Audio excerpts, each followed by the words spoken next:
One of the courtesies that I grew up with is that, my mother always said, when somebody says something to you, it's necessary to respond. And if they say good day, you must respond. If they say good afternoon, you must respond. And those are the courtesies that we grew up with. And it's so far gone these days that not even the adults respond to you when you say good afternoon. But you sounded so good. Can I just say it again? Good afternoon. Ah, that sounds so good. I'm elated to be here. I want to acknowledge Professor Valerie Stout. I want to acknowledge Mr. David Edwards, who did the opening remarks. With me, I have Dr. Beverly Andrews and my team that came from the Office of the Prime Minister. We have the responsibility at the Office of the Prime Minister to lead the initiative that deals with HIV and AIDS in Trinidad and Tobago. And we are now setting up all of the mechanisms and dealing with all of the things that are necessary for us to have the kind of success that's necessary. But I'm excited to be here. Excited to participate in today's event. Excited to know that it is not only adults that are excited about HIV and AIDS, or people that are infected, or people that have loved ones that are infected, but that, across the board in Trinidad and Tobago, we have a nation that is becoming far more aware of where we are when it comes to HIV and AIDS, and how we as a nation need to deal with it. I'm elated because UTT has decided that they will now get on board and encourage the spread of the information that deals with HIV and AIDS, and ensure that the education process, not only that has begun and that was started so many years ago, will continue to pursue and build capacity from strength to strength, and ensure that every individual that passes through the campus, every individual that we become into contact with, will now be aware that HIV is still real, that HIV is still around, that HIV hasn't gone anywhere, and that there is no cure for HIV and AIDS in the world. And that being said, it means that we've got to teach people to become responsible individuals. We must teach people to understand that they must become a part of the process to deal with the significance of HIV and AIDS in Trinidad and Tobago. The Health Economic Unit of Trinidad of the University of the West Indies, in their assessment, as we would want to deal with HIV and AIDS, had purported that it would probably take over $1.75 billion to effectively deal with HIV/AIDS on an annual basis. Seeing that the figures that have been purported and quoted for so many years, the 20 to 25,000 people that we have on record that are infected with HIV and AIDS, though that figure might be blown out of the doors because all of the reports and all of the data that have been collected over the years had only been collected through the public health sector. But there are many private testing agencies and people being treated privately in Trinidad and Tobago. If you look around the society, you will recognize that when you go to the public health centers and all these things, there is a certain type of people that's there, but there's a certain type of people that don't go there. The same thing happens when you go to licensing office. There's a certain type of people that you will see line up all in the hot sun waiting to go on a driving test, but there are certain types of people that you don't see there. But when you look on the streets and you see people driving, you realize, hey, how did they get their license? Well, the same thing happens with HIV and AIDS. The thing is that in the public sector, there's a certain strata of the society that may never enter into a public health center to be tested. They may never come on the promenade to be tested, but they are tested nevertheless. And if they are tested positive, that data never reaches the Ministry of Health to be part of the national data. So when we quote 20 to 25,000 being infected, that is only because the data comes from the public health sector. What that says to us is that we may be in a far more dangerous place and situation today than we are attempting to believe because of the data that's being collected. But if that's the case, it means that there are more people who are living with HIV and AIDS than we believe it is. And it means that there are more people that are susceptible to being infected in the future if we do not know the people and if you are not sure of the people who are tested positive. HIV has no face. HIV doesn't have a look. You cannot walk down the streets and determine that person is HIV positive against another person who is HIV negative. That being so, it means that every individual in Trinidad and Tobago must now become responsible. Must now, if you are sexually active, you must know your HIV status. If you are sexually active, you must know your HIV status. The days of being ignorant, the days of saying, well, it cannot happen to me, the days of saying, I went to a session one day and a young girl said to me, can I speak plain here, that he only went in and came back out quickly and we stopped. I said to her, go get a test. Because just like that, you can be infected. It has nothing to do with how long it happened and how long it was sustained. The fact that there was contact, the fact that there was penetration, it means that you can be infected and you need to go have a test. And we may laugh at those things and feel, well, when it comes to sexual talk, people are kind of shaky about it. But the fact is that HIV is affecting people between the ages of 15 and the ages of 49. And now we have older people being infected because we have what is called the old and young situation.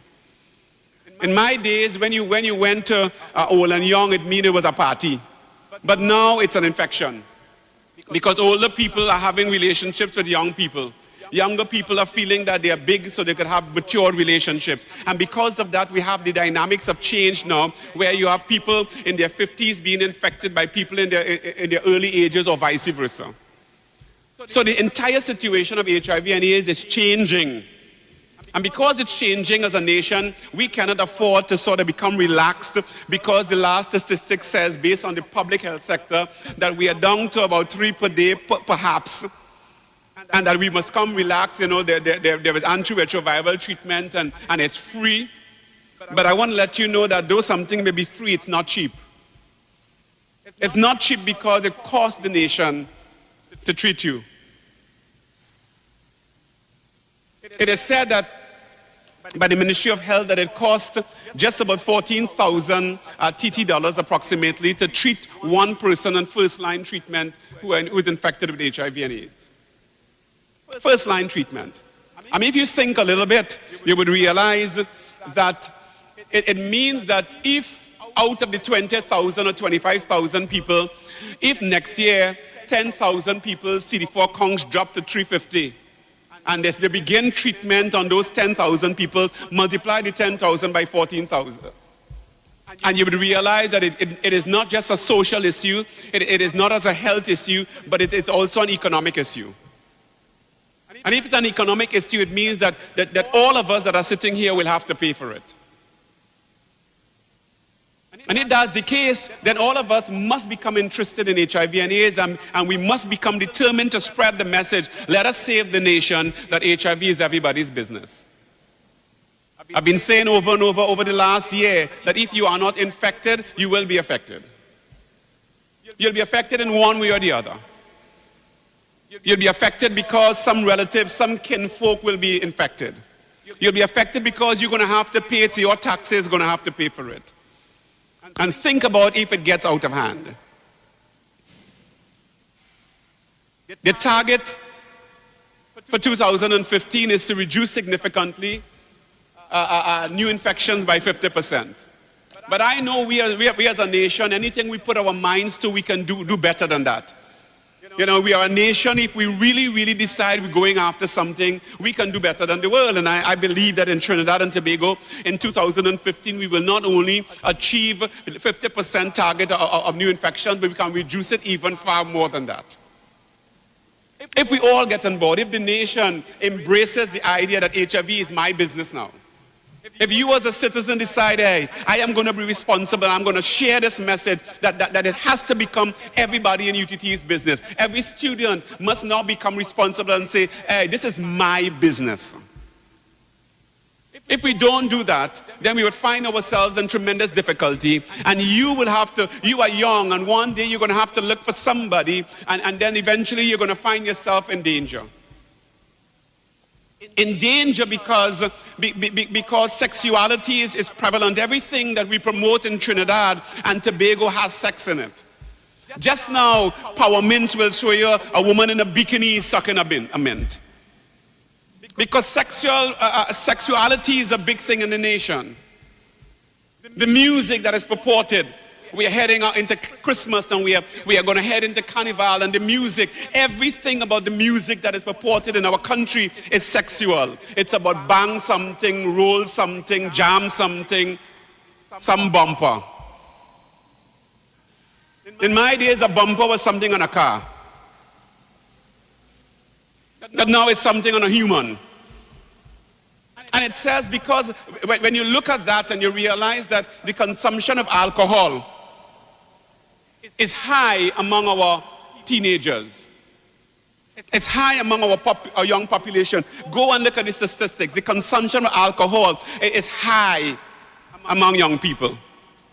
Years gone by when I was a youth and I walked along the streets and I see two guys on the culvert with a little petticoat and a chaser, a bottle of chaser or Coke. It was two old men.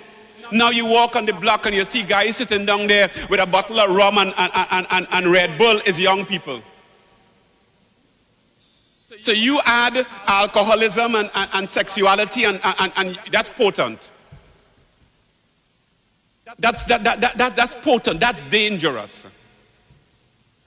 And that's the society that we live in. And it means that we are far more susceptible to spread HIV and AIDS than most other places. Why? Because we are kind of free for all kind of society. You know how we are. We fought in a coup. In 1990, there was a coup and everybody had to shut in, and they started parties from 6 to 6. When there is a hurricane in Trinidad and Tobago, people go on Hurricane Lime. That's how we are. When other nations would go and board up their doors and stay inside, we go in on Lime. That's the kind of people we are. And then we say, well, you know, God is a Trini.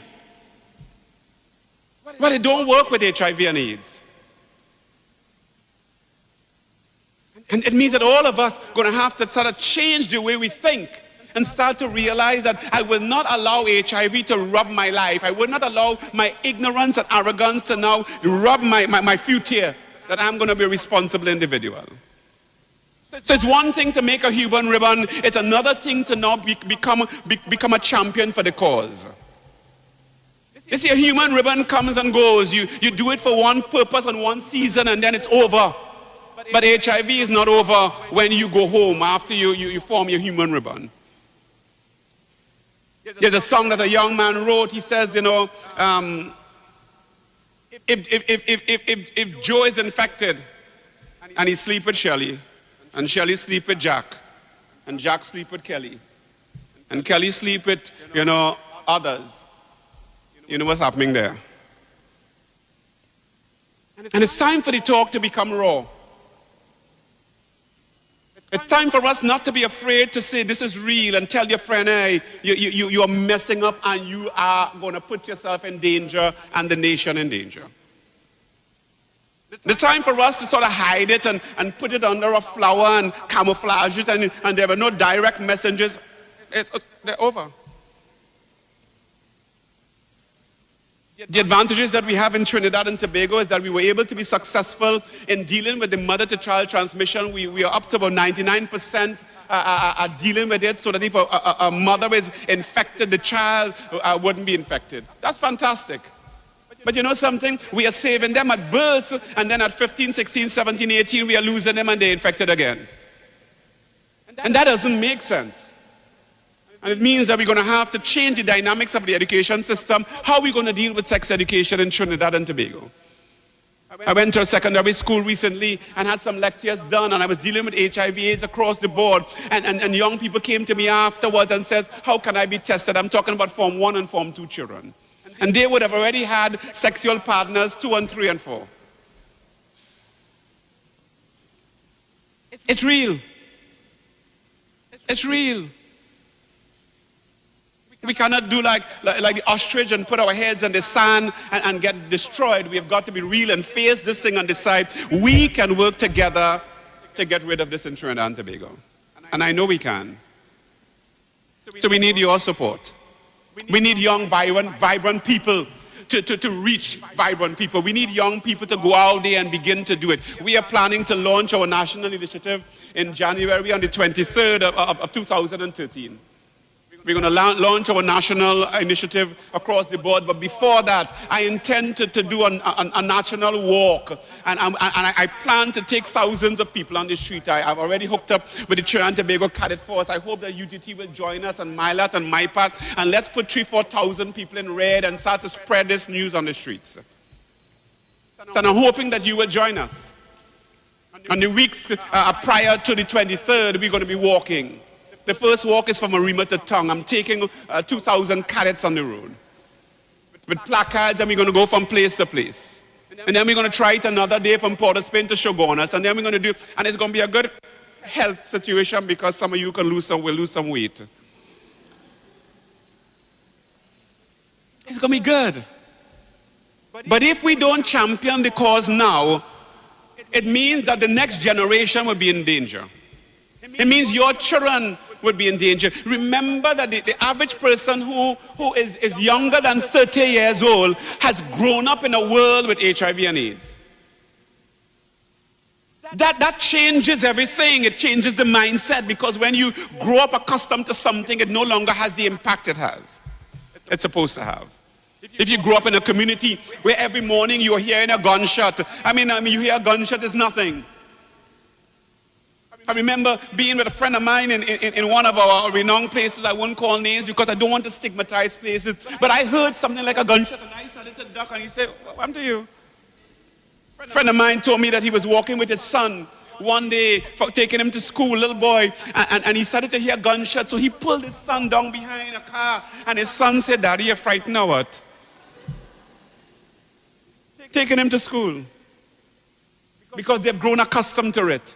Well, we are living in a time where we are growing accustomed to HIV and AIDS. The average person below the age of 30 was born at a time when HIV was in the country, and they're growing up with it. And it means that the way it was in 1983, when you had the first set of infections and stuff like that, and people were scared, and people are afraid to drink from a straw, and people are afraid to hold people's hands, and it was all kinds of crazy stuff happening then. That's gone, even though you still have a lot of ignorance in the society. But HIV and AIDS is not a death threat, because there is treatment. It's not a death threat. But still too many people are ignorant of the fact of how they can contract it and how to deal with people living with HIV and AIDS. So the stigma and discrimination is still high in Trinidad and Tobago. As a matter of fact, I'm certain that some of you, if somebody came next to you and sat next to you talking to you now, and then they said, "You know, I'm HIV positive," you will start to ease slightly away. And you would start to question yourself, can I talk to this person closely? Can I hold their hand? You would, if you are ignorant of the information, of the facts, then you will always start to treat them with scorn. Let's talk serious business. Some of you might not, but some of you will. Because you have not, although it's been around for years, you have not really educated yourselves. And that's the problem in Trinidad and Tobago. We talk a lot, but we don't educate ourselves on the issues.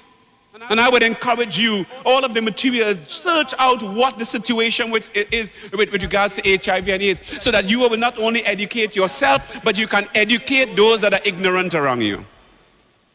People who live with HIV and AIDS are people. They can live a fruitful life and a long life as long as they sustain their treatment.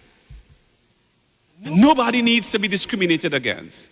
There is still high discrimination in the public, high discrimination in the health sector, high discrimination among our peers. And we have got to put a stop to that. Because if people feel discriminated against, then what will happen is that those who want to be tested will go into hiding. And if they go into hiding, then we are in danger.